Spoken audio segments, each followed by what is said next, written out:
And then I'll also talk about how these breath practices can be used to cultivate non-ordinary states of consciousness. So the understanding of the psychedelic and the capacity to heal with it is that it changes the mind in a fundamental way. And there are these, scientific buzzwords like default mode network or neuroplasticity. And for some people, having science buzzword attached really adds like it's an enhanced placebo effect, and I honor that. But regardless, what the psychedelic does is it makes things a little new and a little different, and it increases your capacity to learn and make changes, to actually make transformations. So fundamentally, this is what I'm. This is the selling point for working with the breath, and I tell this to my students every year. Is if you just bring your awareness to your state when you're having difficulties in life. So when there's social anxiety or struggle, there's work struggle, there's physical pain. Right now, I'm dealing with I threw my back out. So you're dealing with stuff. And if you had a meditation practice, all meditation is just returning the awareness to what's going on.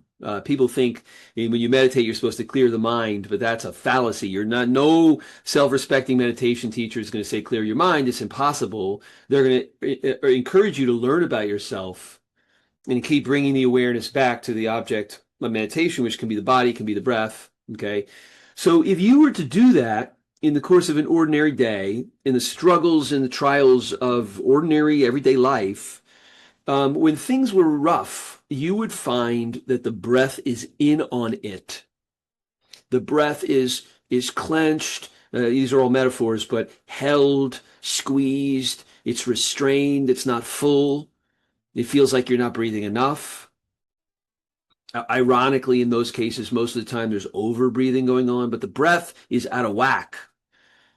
And the assumption that's made in this culture and our understanding of what a human being is that is the last in a long chain of causes. So you go from something crappy happens in life, meaning your boss yells at you, or you miss the train, or some interpersonal thing happens that's disturbing. So an activating event in the external world leads to an emotional response, whether that's anger or self-loathing or confusion or just agitation.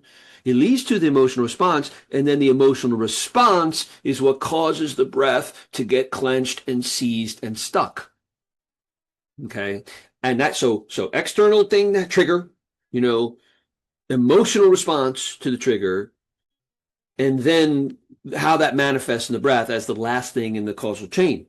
Okay, so I'm not disputing that, but I am suggesting it goes the other way too. It goes the other way too. When your breath is seized and stuck and clenched, it's going to allow the negative mental states to just continue. It's going to predispose your body-mind to the kinds of thoughts that bring you down, that ruminate on your failures as opposed to the gratitude for your life and your successes. So if you learn to work with the breath as a primary thing and stop looking at the breath as just the consequential thing that happens because of the events in life, and you say, I can work with my breath. I can deepen my breath. I can release it. I can work with it in these different ways that we're going to be doing this evening. Then you really take back the power. You really get something back. And then you can do it anytime. As a note about psychedelics, people talk about integration. Everyone's heard that term who's worked with psychedelics in this room. And it means you have this maybe big experience, maybe difficult experience. And then it's the weeks following and maybe longer where you really build the benefits, you make the transformations, the changes in life. And I would suggest you should add the breath to all of those things. And it can be very subtle. It's not pressure. It's not an obligation. So for example, many people are using music very skillfully and wonderfully in psychedelic work. They go into a psychedelic experience and the music is extremely important to them. And then, this is very skillful, 3 days later, they're having a rough day and they listen to the same track that they listened to in the depths of the psychedelic experience. And it brings it back. It brings back the feeling of spaciousness or revelation or self-love or whatever it was. So all I'm saying is, yeah, turn the music on, listen to that track that you listened to when you were in your psychedelic journey, and just add the breath to it. And get in there with your fundamental source of energy. All right, so we're going to get to it now. That was it. That was all the ideas. This is really not about ideas. This is about practice. It's about the body. It's about the breath. So we're going to get into the practice. I'm going to go through 3 breath practices that are very different, but also can be similar in certain ways. They're very subjective. So if somebody gives you a prescription medication, they might say, this is going to put you to sleep, or this is going to chill you out, or this is going to pep you up. And it might do that for everybody because it's a very coarse instrument. But the breath is very subtle. So it's possible I'll say, here's a breath that will really balance you, and you might feel balanced, but you also might feel really like, whoa, energy. Okay, so it is very subjective and personal. And we'll practice them together. So each breath practice, we will pause and practice together. And then I'll say a little bit about, I may do this before the practice, about to use it in the context of psychedelic work for healing, for spiritual progress, in 3 different areas. One is how to use it to prepare for a journey or a psychedelic experience of any kind, how to use it within that state. So now you're in the midst of an ayahuasca ceremony, or in the midst of a psilocybin trip or a ketamine infusion, and you now have tools, and I'll explain how to use these breath tools in that context. And then the third application is how to use the breath to actually induce a non-ordinary state of consciousness without substances. So you can get the same benefit of things are new, things are clear, energy is balanced, energy is big without substances. I mean, maybe you've heard that, but if you practice with the breath, you can achieve that, and then you have the ultimate, tool, because you don't have to wait 2 months or have the specific ceremony. You can practice every morning if you like. Okay. So I will wrap up the teaching in about 40 minutes. I will aim to be very efficient, partly because it's late. For me, it is my time zone. It's 8:15. So I'm going to try to be very efficient and clear, and we're going to practice all of them, the breath practices together. And I think I can wrap the whole thing in 40 minutes or less, and really give you the sense of these practices. Again, you have the PDF here. I'll put it in for the newcomers one more time in the chat. And that goes over basically what I'm going to talk, the 3 breath practices. And then I'll pause for questions. And the questions can either come in the chat. And of course, you can send those anytime, but I'm an oldster, so I can't really multitask. I can't really watch the chat when I'm teaching.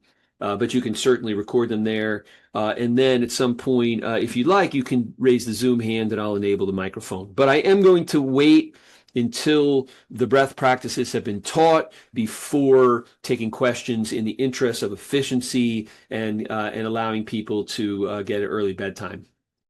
And it's going to feel great. It's going to feel great because the breath is a great, the ticket to your nervous system. So welcome. Okay. All right. So before we get to the actual practices, here's the mechanics of breathing, which is more important than any of the specific practices. So I invite you to take a comfortable seat. If you would like to lie down, you can definitely do all these practices lying down too. It can be maybe a little better for the focus and concentration to sit up. So a comfortable seat, and bring your hands to the sides of your belly. Just bring your hands to the sides of your belly so you can feel the belly expand. And wherever you are on your breath, just let the breath go. Let it go all the way out. And now inhale through the nose if you can, and just feel the belly swell like a balloon. And try to avoid any tension in the shoulders, the neck, the jaw. It's just belly goes out like this. and expands. And then at some point, the belly gets so filled with air that it drags the rib cage too. But it starts in the belly. So hands on the belly, if that feels right, on the sides is probably good because you really want it to expand in all directions. And exhale fully, let the breath go. And then inhale deeply from the belly to the top. And then just let go. And let the breath go. And let it go, go, go. Okay. And I will come back to that because that is the most important thing right there. If you came to me and you said you have 30 years of yoga, but I only have 2 minutes, tell me the thing that's going to have the potential to improve my life across the board, I would say work on releasing the exhalation. Work on letting the breath go. Letting the breath go. In the midst of that stressful life experience that we can all relate to, if you feel like I don't have the energy that I need to deal with this shit right now, and I can't breathe, I'm not breathing, you are over breathing. What you are not doing is you are not allowing the breath to leave. Okay. So that's the most important thing. So let's get down with the mechanics one more time. So hands on the sides of the belly, relax the shoulders, relax the jaw. Wherever you are in your breath, exhale fully. And now inhale deeply from the belly. And exhale, just let the breath go. Just let it go. Let it go, go, go. Inhale deeply from the belly. Exhale, drop the jaw, and let the breath go, go, go. Let a little more air out. And one more. Deep as you can from the belly.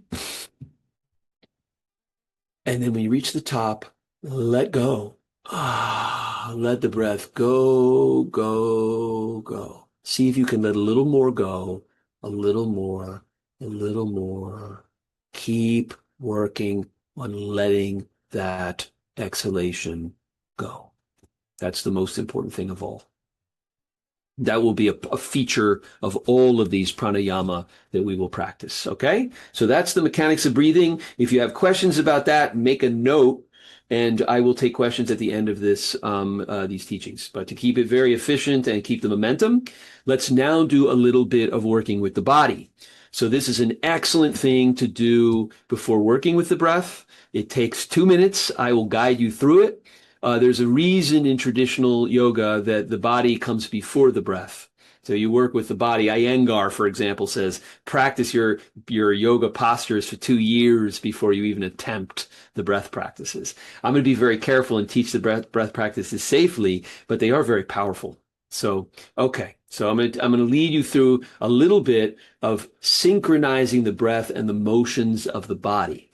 And this can be done in a seated position. If you're in a ketamine infusion, you're IV'd, I guess you won't be able to use your arms. If you're IM'd, once the shot has been taken, you'll be able to use your arms like this. I guess if you're IV'd, you won't be able to practice this way. Maybe you can modify and do something simple. Okay, so find a comfortable seat. Invitation to close the eyes or close them part way, though you may want to actually keep a half an eye on the screen to see the demo. And wherever you are in your breath, exhale fully. Really let that breath go, go, go, go, go, go. And swivel the body slightly to the right. And then as you inhale deeply from the belly, lift the right arm as high as you can. So you're stretching as you inhale to the top of the breath. And then as you exhale, let the breath go and bring the arm slowly back down, relaxing it completely. Breath goes all the way out. Swivel slightly to the left. Inhale deeply from the belly, left arm comes up, stretch and reach as you reach the top of the inhale, and then exhale as you drop the arm back down.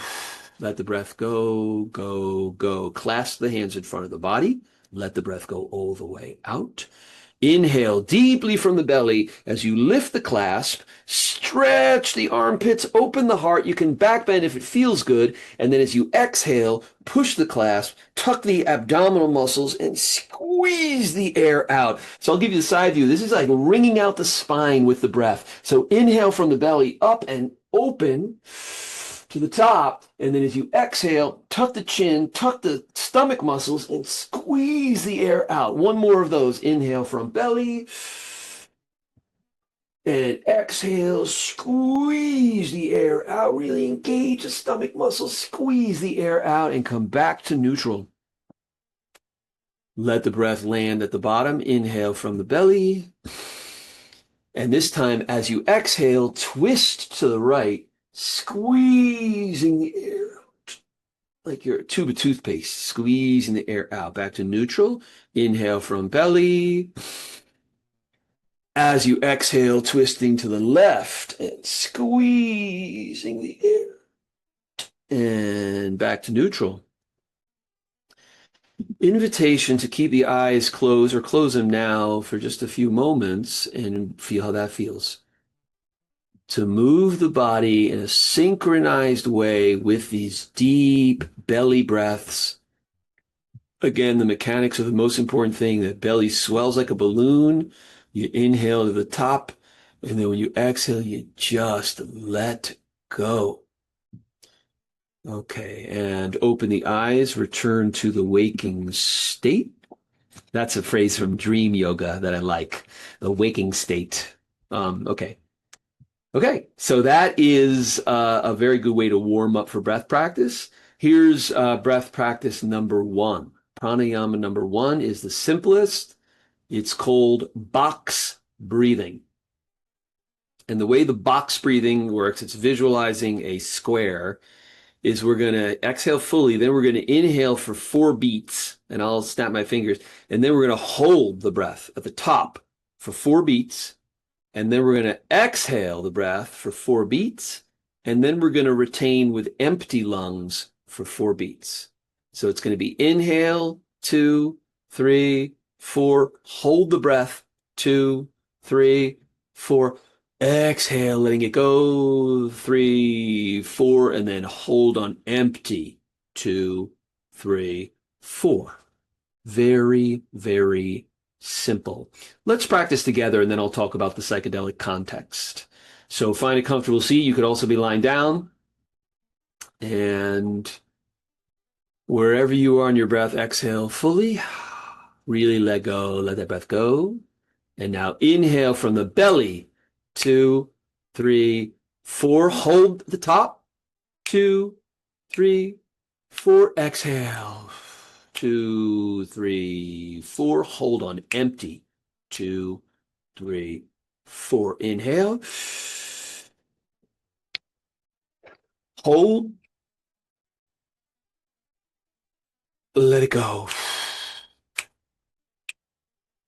Hold empty lungs. Inhale from belly.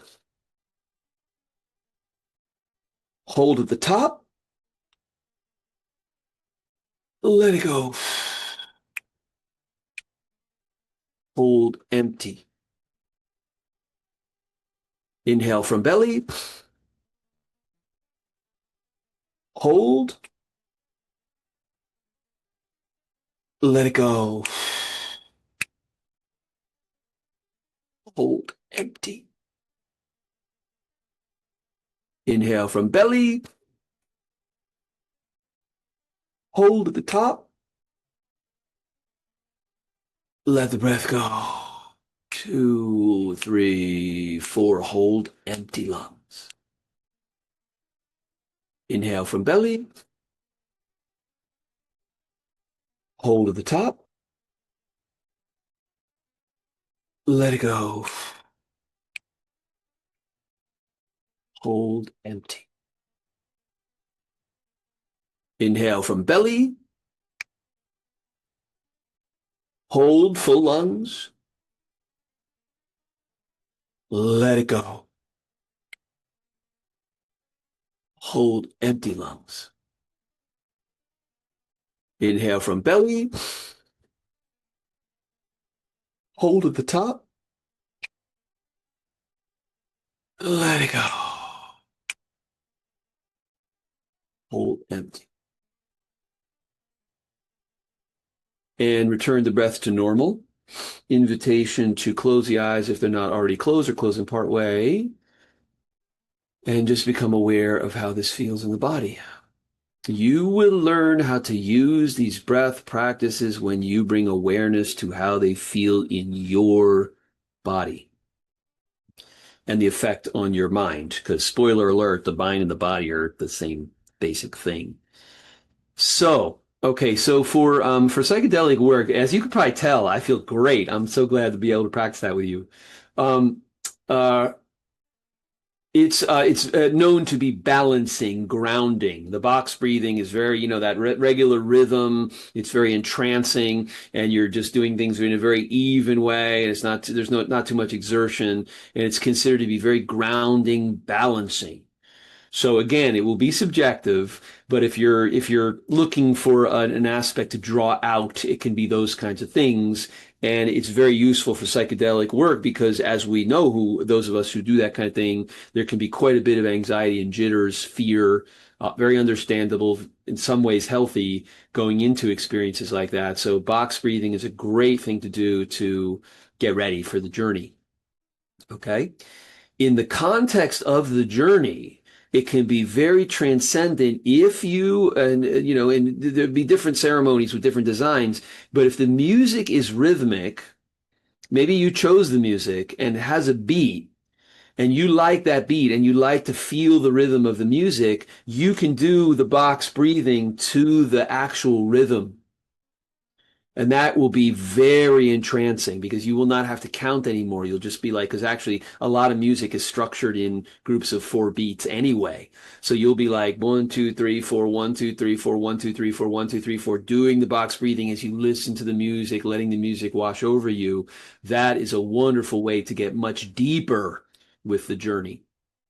And also, I would say, to induce non-ordinary states of consciousness without substances. If that's your goal, put on the best shamanic, rhythmic track you've got. Usually in psychedelic journeying, they prefer without lyrics, but it was your call.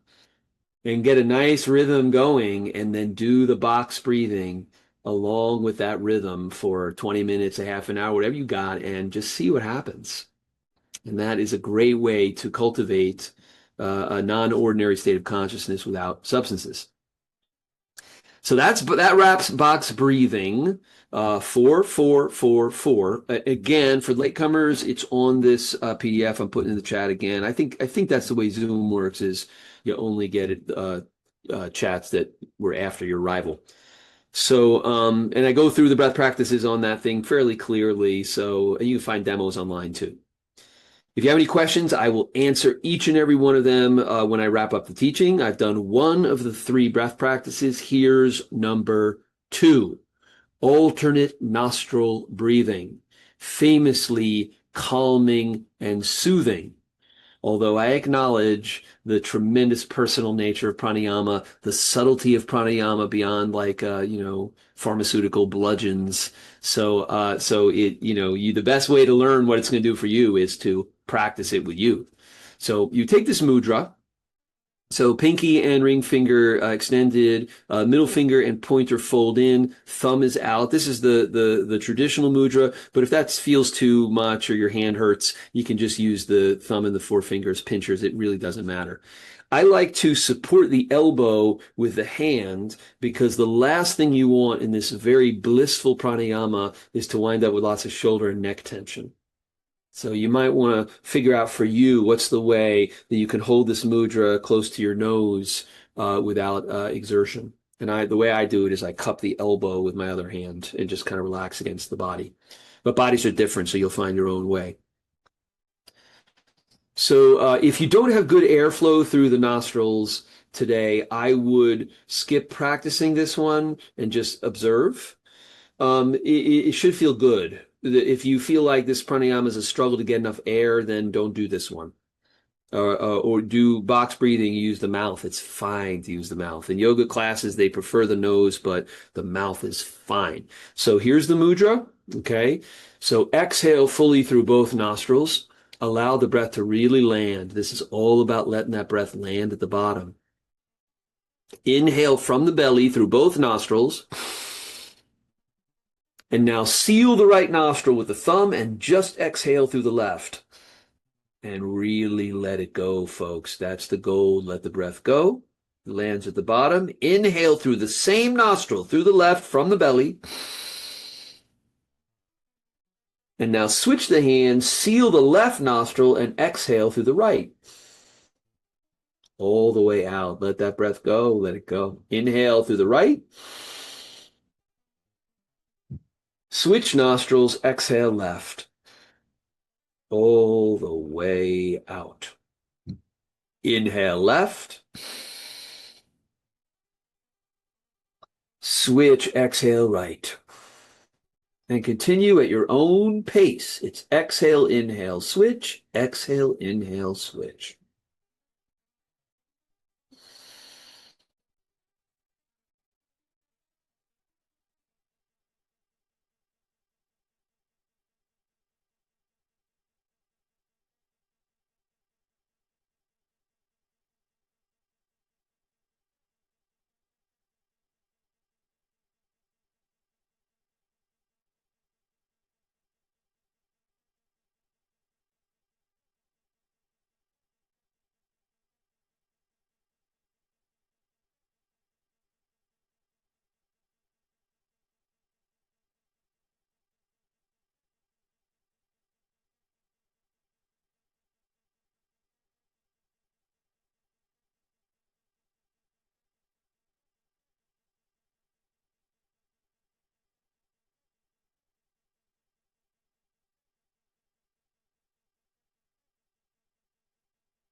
And when you finish the cycle you're on, release the nostrils, exhale fully through both nostrils, really let the breath land all the way out. Invitation to keep the eyes closed for a few more moments and just feel how this pranayama feels on the nervous system. Scan the body inside and feel the effects.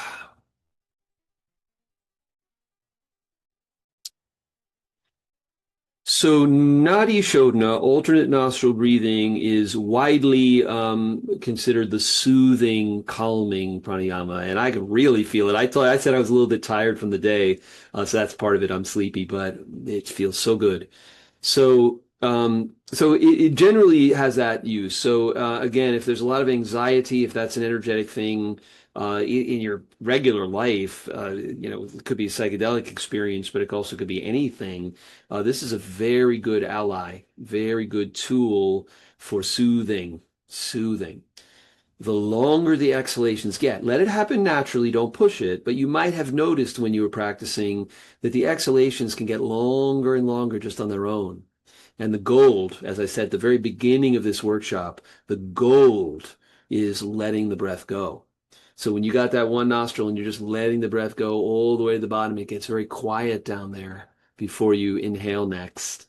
That's where you really are touching it with something very deep. So you practice this way, in very good for preparation, very good for journey work. And to induce non-ordinary state of consciousness, this pranayama just needs to be practiced for a long time. And I don't mean 3 hours. I mean, if you do that for 15 minutes, what we just did was less than 5 minutes. If you do it for 15 minutes straight, like go find a really comfortable place to sit in the park and just do alternate nostril breathing, and the exhales will get longer and longer. and you will start to enter some kind of very blissed out, non-ordinary state of consciousness that's wonderful. So, a word about why more people don't do this. One of the first hatha yoga class I took in New York City, so we're talking 35 years ago. And I remember the teacher, this woman named Joyce, and she was probably in her 50s then. And she said, she's a wonderful teacher. She taught this extremely relaxing hatha class. At the end of it, everyone felt amazing. And she said, I don't understand why people don't practice. It feels so good.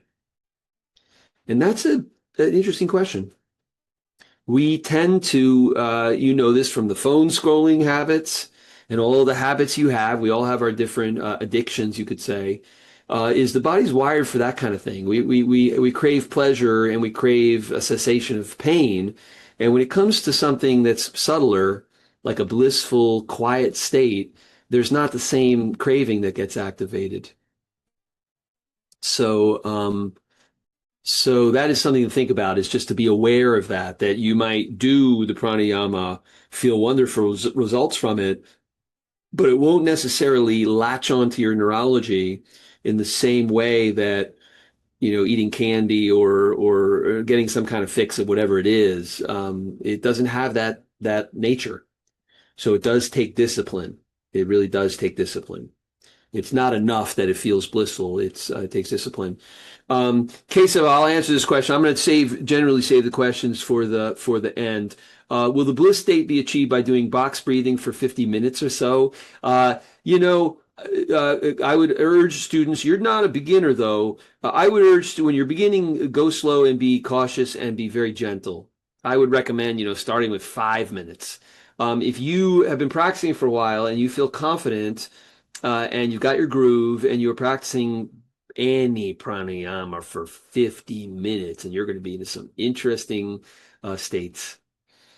Yeah, yeah. So it could be box breathing, anything, but I'm not urging people in general to practice for 50 minutes. I would say 5 minutes. Another thing you want to be savvy about is your own psychology, because we all have, like, let's face it, we were all traumatized by some aspect of our upbringing or education. Education can be terrible for people. It creates this whole cycle of like success and failure and judgment and feeling crappy about things that you can't do. So you really, if you have something you want to cultivate to support yourself in life, be gentle, be loving, and make it special and make it about you, and don't make it a chore. So let's keep it 5 minutes. And then if you're like Kesava and you got some real, uh, you know, uh, motivation, be gentle, be careful, but then you can extend these. These could be practiced for long, long periods of time. Okay. So now I'm going to teach the final pranayama of the evening, the third of three. And also I'll take questions. I see a bunch of other folks in the chat. I'll wrap this up. This is going to be the last one, and then I will answer every single question people have. And you can either do the chat or we can talk. Okay. So this third one is called Kumbhaka Rechaka. It can also be called Baya Kumbhaka. It is a little bit like Wim Hof, if you've heard of Wim Hof. Wim Hof is a nutty Dutch yogi who does cold exposure. He has like world record for swimming under ice or something like that. And he also does breath practices that are a little bit like this, though they're much, much more intense. And this is intense, but it is multi-purpose and it is extremely powerful. So what we're going to do is we're going to build the oxygen in the body with deep diaphragmatic breathing. That means from the belly, and exhales just letting go. It's the same breath mechanics we talked about at the beginning. Inhale swells the belly like a balloon all the way to the top, and then exhale just spills the air out. And we're going to do a series of those. Let's say 7. And then on the 7th breath, we're just going to let the last exhalation go and go and go and go and go and go and get very quiet with empty lungs. And we're going to hold there very peacefully, not pushing the air out, but holding with empty lungs until it gets a little bit uncomfortable. Like you really, really, really want to breathe, and then let yourself breathe. So the pitch here, and I say this whenever I teach in person, and my students when I'm teaching this one, I teach this to everybody because it's the most valuable thing I know, I think, is this pranayama is will boost your physical performance. So if you had no interest in psychedelics or healing or spiritual states or anything like that, yoga, and you really just wanted to like do more pull-ups at the gym or run more miles, this breath practice will support that. The science term for it is intermittent hypoxia, which means we don't breathe for a while and then we breathe, and then we don't breathe for a while and then we breathe. Intermittent breath holding, basically. And they do it with like $1 million equipment. You can pay $1 million, literally. You could pay probably thousands to go through a therapy protocol where they're basically doing this with controlling the oxygen in the room. And you don't need to do that because you can do it with your own willpower. Save thousands of dollars and get the benefits.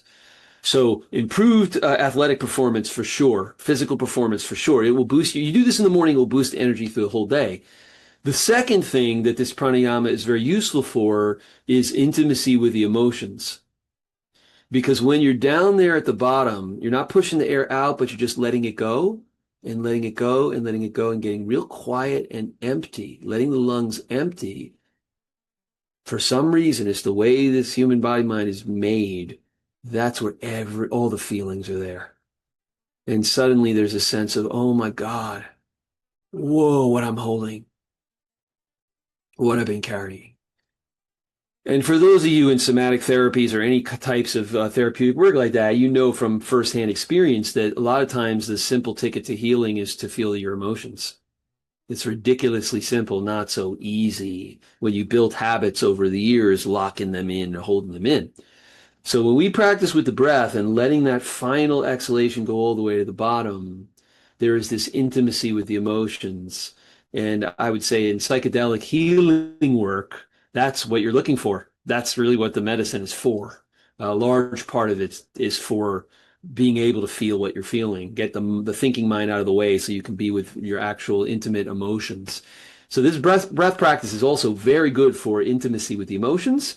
And the third thing that this pranayama is outstanding for, stands out among all the other powerful breath practices from yoga, is it enables mystical experience. Like especially when I practice this way in working with therapeutic psychedelics, I find that this is where those moments of words are to no avail, but moments of like total union, connection, total love, like not personal love where you're thinking about like this person, I don't like that person, but just like love energy. There is a really powerful access that this pranayama can bring. So think about that. A breath practice that can improve your performance at the gym or at your extreme cycling races or whatever you're doing. It can also bring you greater access to what you're really feeling, which is to say an adjunct to any kind of somatic therapy or trauma therapy or anything, very useful. And then finally, it can open these mystical type experiences, which have been shown to correlate with healing outcomes in a variety of psychedelic contexts. So there's a real multi-purpose power to this pranayama. I would recommend not doing it more than once a day for when you start out. Then you get more comfortable with it, and then you can practice it multiple times. But please be gentle. Be gentle at first. Okay? So this is the only one that I'm going to demo first before I walk us through it together so you can really see it and see how it works for me, and then we'll practice it together and you'll have the opportunity to do it. If you feel lightheaded at any time, just stop the breath practice and put your head down. Okay? So once again, I'm going to demo it first. To recap, 7 very robust inhalations from the belly. I'm going to go through the mouth this time to get the airflow. So 7 breaths. And then on the final and 7th exhalation, I'm going to just keep on letting go. A little more air, a little more, not pushing, not pushing, not pushing. Just letting go, letting go, letting the air go. And then I'm going to stay with empty lungs, very quiet, resting until the urge builds up to breathe and builds up to breathe. And eventually I will start to breathe again. Here's how it goes. 7 breaths.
And that's it.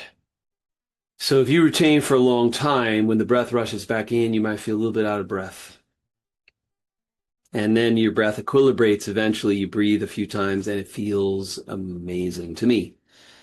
So again, if it feels too much of a strain at any point, lightheaded at any point, just stop and put your head down, and let's do it. So we're going to practice this together. So find your comfortable seat or lying down. And wherever you are in your breath, exhale fully. Really let the breath go, go, go, go, go. And we start on empty, empty, empty, empty. And now deep as you can from the belly, let it go. 2, 3, 4, 5, 6, 7, and let it disappear.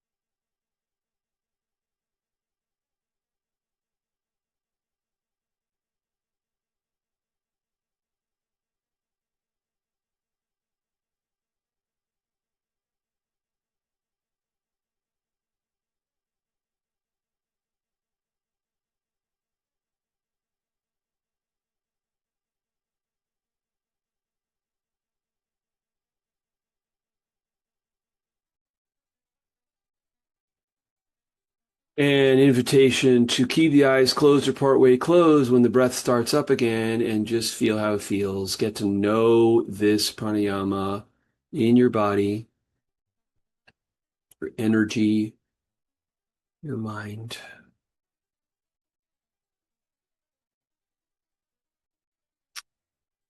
So in the context of psychedelic work, I mean, what more can I say? I already said this pranayama could do amazing and very diverse things. Great for preparation for the journey, great for preparation for the whole day. And it can be done during the journey if you have the capacity to do it. If you want to have these things accessible to you, it is wise to practice them beforehand. So again, you don't want to get into a situation of feeling guilty. It's 5 minutes a day is fantastic. You do 5 minutes a day of conscious breathing. If you do 3 conscious breaths, forget these pranayama. If you just do 3, inhale from the belly through the nose, really let it go, do it again, and then let the final exhalation go a little bit more, really let it go. You'll find benefits immediately.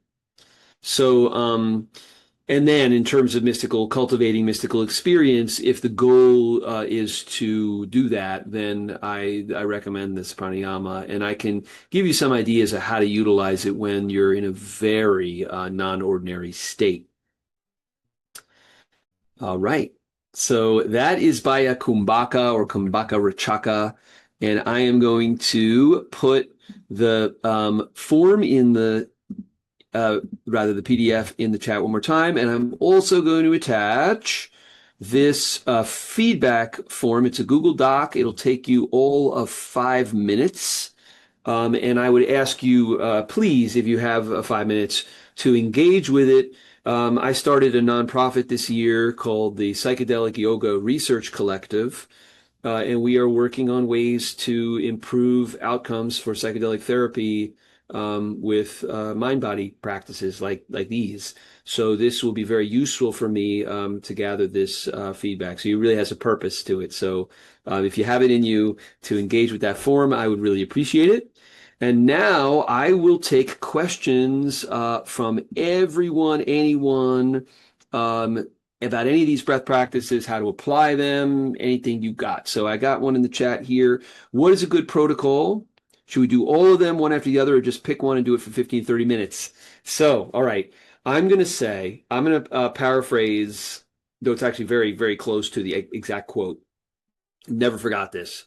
I think it was Facebook back when I used to be on Facebook, and they were pestering some like exercise guru. So one of these people who has a million different, just like I have lots of different yogic practices, this person has a lot of different exercise practices. And people would keep saying, what's the best one? What should I do? What's the best one? What's the best one? And he said, finally, the best exercise is the one that you will do.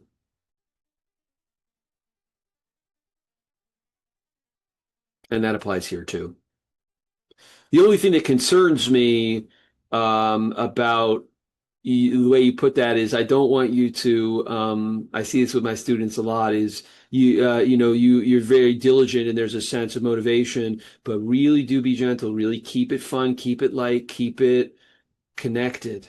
It's not about checking boxes. It's about being there with yourself. So I would say to the answer, what's a good protocol is be creative. Be creative. If you like the idea of going through them in series, do it. If you want to alternate them, switch them around, you can change them around. So like on box is 4 4 4 4. If you want to make it be 4 4 4 8, I guess it's not a box anymore. It's more like a trapezoid or something. But you can do that. You can do that. If you want to do the alternate nostril breathing and combine it with the box breathing, so you're like, 1, 2, 3, 4, exhale, 1, 2, 3, 4, inhale, hold, 2, 3, 4, switch the nostril, 2, 3, 4. You could do that too. Listen to your body. Listen to your body and your deep intuition. And really, like you notice, after all these practices, we paused to feel how it felt. So it's not a matter of checking a box. I did my homework today. Check, done. You don't want that. You want something where you say you have this relationship with it, where you say, how do I feel right now? How did this make me feel? And then please, as the days, weeks, and months go by, try things. Try things. You also said 15 to 30 minutes, and that's a lot. Not as much as Case said before, 50 minutes, but if you can do that, do it. But don't put the pressure on yourself. Do be aware that a lot of us have wound up in not our fault, but with some psychological issues around education and chores and things like that. So you want to make it sure that it's fun, personal, feels good, and then little by little by little you can build it. Yeah. Thank you. Thank you. Questions, please. Questions or observations. Two options for asking questions or giving observations. You can put it in the chat. I think I'm getting everybody's chats. Or you can raise your Zoom hand and we'll talk audio if you'd rather not type.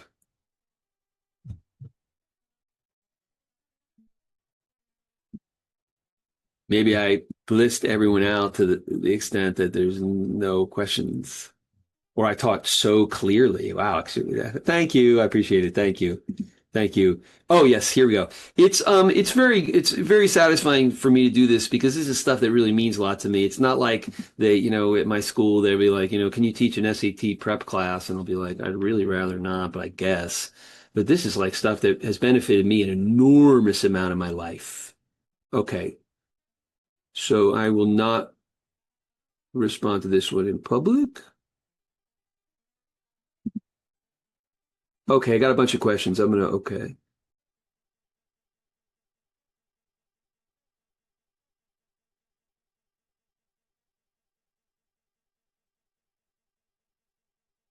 Yeah, very beautiful. Thank you for sharing that. I won't share it because the person asked me not to, but that's very similar to what I'm talking about with mystical experience, cultivating mystical experience. And I will say it doesn't require the full Wim Hof. It can be done with seven or even less.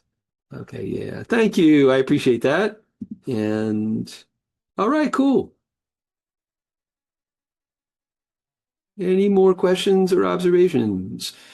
So I'm really a teacher by career. So oh yeah. Thank you. So that I appreciate that. This person was reflecting on the full Wim Hof protocol, which is more intense. You can watch videos on YouTube. I approve of Wim Hof as a person. I think he's nuts, but I really like him, and I love cold exposure. I should do a meetup on cold exposure, though it's a little bit lame to do that in a Zoom room.